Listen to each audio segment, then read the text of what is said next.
You're watching CBS 8 Mornings at 6. This is a unthinkable tragedy. This is like an April Fool's joke right now. So I came down just to see, and I can't believe it. Breaking news right now. Rescuers are looking for at least 7 people after a huge bridge collapsed in Baltimore. Thanks for joining us at 6 a.m., everyone. I'm Chris Groh in for Eric Connor. And I'm Netta Irampur. Hard to believe this, right? Here's what happened. This is the moment it all happened when this container ship right there crashed into this bridge overnight. Authorities say there were workers and multiple vehicles on the bridge when it came down. 2 people have been rescued so far. Yeah, Maryland's governor has declared a state of emergency, and this right now is a live look at the scene. In fact, officials say there is no indication of terrorism. CBS News' correspondent Jared Hill has the latest.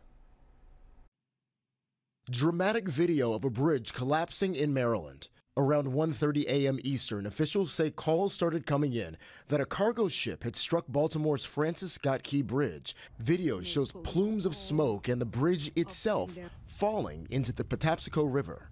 Multiple vehicles were reportedly on the bridge at the time, including a tractor trailer. Baltimore fire officials say dive and rescue teams have been dispatched, searching for at least 7 people unaccounted for. Discussion right now should be about the people, the souls, the lives that we're trying to save. There will be a time to discuss about a bridge and how we get a bridge back up. But right now, there are people in the water that we have to get out, and that's the only thing we should be talking about. The Francis Scott Key Bridge opened in 1977.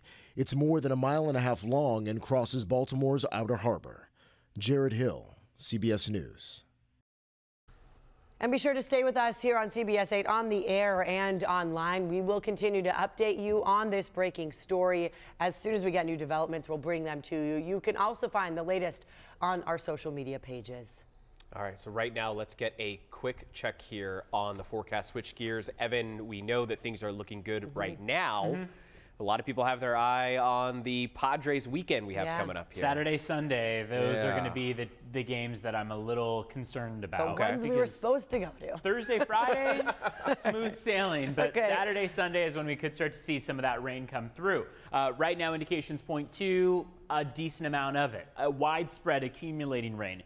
When we look outside right now, there are a few sprinkles, we could say, but most of this is not even meeting the ground. And if it is maybe dampening a couple spots, maybe a few hundredths of an inch, but virtually every spot in the county is expected to stay under 1/10 of an inch, if that. I mean, there's very little to support that we'll even get there. By the time we get to the afternoon, we're back to partly cloudy to mostly sunny skies. Temperature is a little bit on the cooler side of average, but we are going to warm up for Wednesday and Thursday. We'll cruise through a dry rest of the week, and then coming up, we'll talk about that next round of rain coming our way. I'll send things back over to you, too.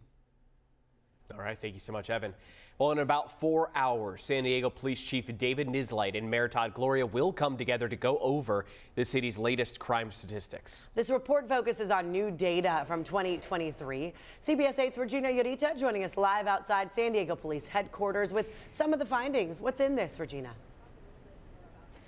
Yeah, good morning, Netta and Chris. Look, this report is definitely very important to see where crime is, the overall crime here in San Diego. Now, I can tell you there is a couple decreases in certain sections. So let's break that down for you, because according to the data shown by San Diego Police Department, there's an overall decrease in crime for the 2nd consecutive year. Overall crime citywide in San Diego decreased by 2.7% in 2023. Although the report does show that crimes against people have remained relatively the same, crimes against property are down by 5%. There's also an increase in overall crimes against society. Now, murders and sexual assaults have decreased by more than 10%. Now, looking deeper into the report, it also shows that hate crimes are up compared to last year. They've increased from 38 cases in 2022 to 66 cases in 2023. Most of these cases involving race and religion. Now, San Diego Police Department says it encourages the community to work with the department. In fact, the San Diego Police Department now has a new tool for people to track crimes across the city. Those who are interested can look at overall crime trends in the city and neighborhoods. It also gives breakdowns of specific crimes, but the data does not include suspects or victims. The details of those victims. So back out here outside of the San Diego Police Department headquarters in just a couple of hours around 10 a.m. news conference with Mayor Todd Gloria as well as the police chief. We'll be covering that all morning and of course giving you more details about this report. Definitely very important to see where the crime level, overall crime level here in San Diego is at. For now, I'll send things back to you guys. Be sure you stay tuned to our midday shows as well for the update on that. Regina, thank you. This morning, San Diego police are investigating a string of at least 20 burglaries they believe are all related. So here's a look at what's been going on. Homes in Mira Mesa, Rancho Penasquitos, Rancho Bernardo have all been broken into. And in most cases, police say the suspects enter through a rear sliding glass door. They take things like safes, cash, and jewelry. We spoke to one of the victims. The Ring camera, provided us a very clear shot of their face, exactly what they were wearing. So we were able to describe all that to the police.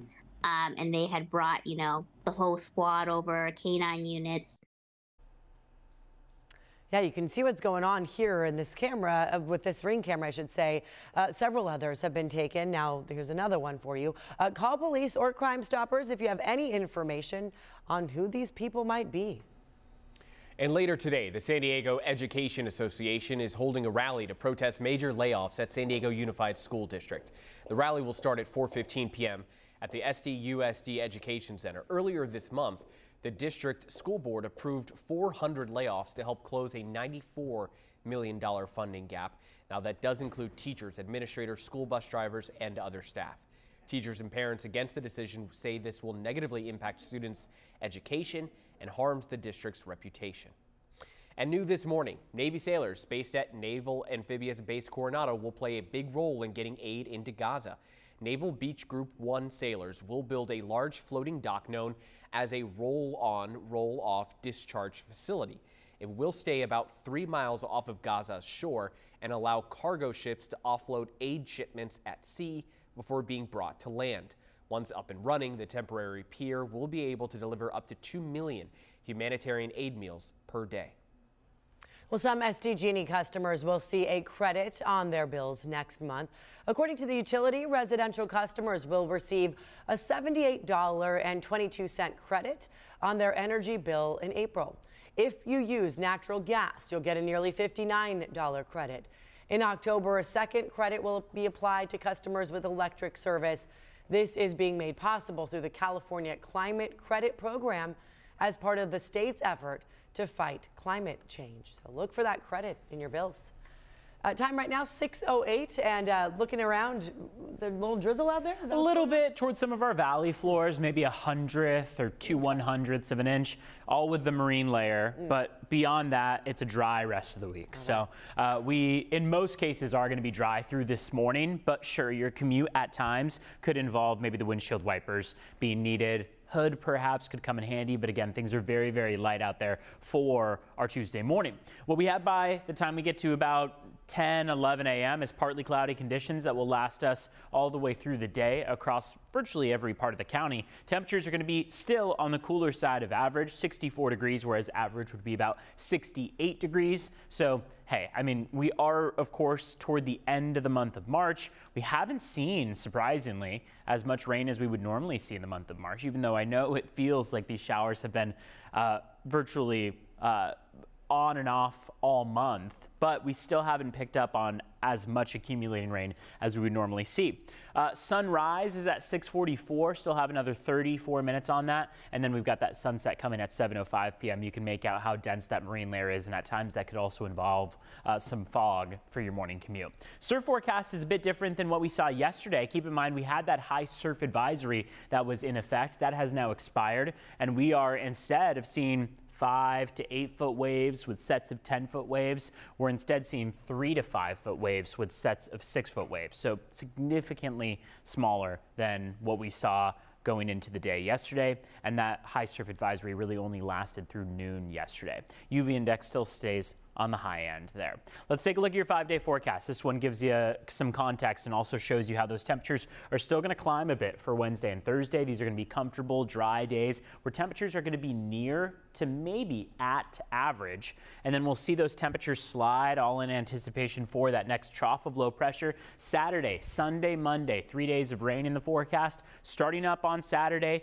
dying down by the time we get to Monday. Let's take a look at traffic, see how your roads are this morning. So far, things are quiet, unsurprisingly. We have a little bit of volume picking up there on parts of the 5 and 805 northbound, but still, so far, things are not looking too messy out there. A little bit of stop and go traffic getting from the 54 onto the 5 northbound. And besides that, once you get into the Coronado area, you might slow down by a few miles per hour, but beyond that, looking pretty good. Let's take a look at border wait times. So far, San Ysidro Port of Entry, 90 minutes out there. Otay Mesa Port of Entry, 75 minutes, so about an hour 15 in total versus the hour 30 that you're looking at in San Ysidro. Back to you. All right, Evan, thank you very much. Still ahead here, the fight over an abortion pill heads to the Supreme Court this morning. Plus, homes belonging to entertainment mogul Sean Diddy Combs raided by federal authorities. What we know about a possible sex trafficking investigation and a plea for parents ahead of Easter.